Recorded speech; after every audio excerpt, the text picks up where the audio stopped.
In the last 9 months, the Lord's been giving revelation. I've been working on this revelation on what really happened on the cross. And I encourage you to rethink, to allow God to stretch your theology and really pray. I've done a lot of praying. Also, I've done the fasting as well. Just to allow God to show me what is the truth. Now let's look at two different illustrations. It's using a traffic offense. Let's imagine today, you're driving 150 kilometers per hour through areas set aside for blind children's convention. And there was signs to say 20 kilometers per hour. Now what you did was very dangerous. You put the lives of the children in danger. You were caught and you had to pay a $50,000 fine. If you can't, you're going to jail. Now later someone you don't even know came in and paid the fine for you so you can go free. One, the judge didn't really forgive you. The police didn't really forgive you. Someone just paid your fine, right? There was no love from the police or the judge. Illusion number two, same thing happened. You drove 150 kilometers per hour through areas set aside for blind children's conference that was meant for 20 kilometers per hour. There was 10 different signs showing that. What you did was very dangerous. You put the lives of the children in danger. Now you were caught. You had given $50,000 fine. If you can't pay the fine, you're going to jail.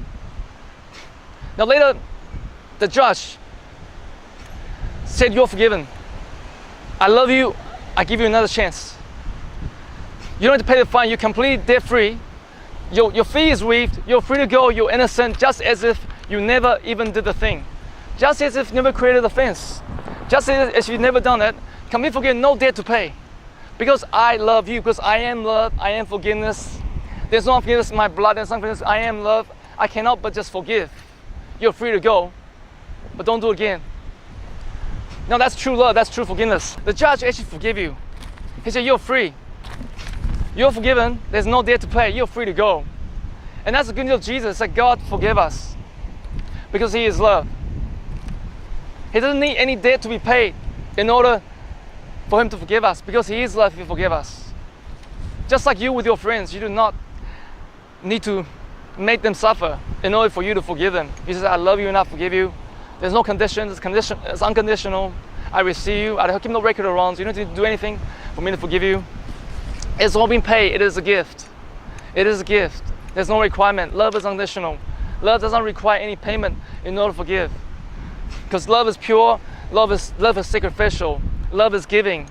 It does not require anything in return. So with that in mind, there's two illustrations. The first illustration is like what's the traditional view of why Jesus on the cross. It's so-called the penal substitution. It's that Jesus died as a substitute to take the punishment for our sins from an angry God, from a God who's so angry He has to punish us in order to forgive us. That's something someone has to pay in order for God to forgive us.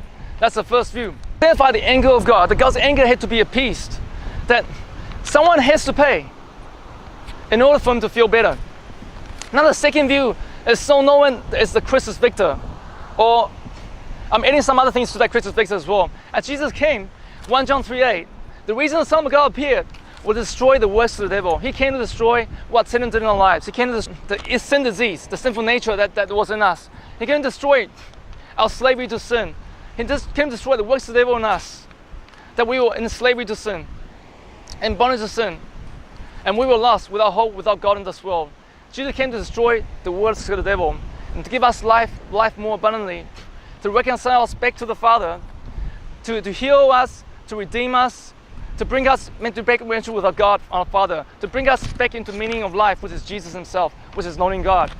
That's why He came.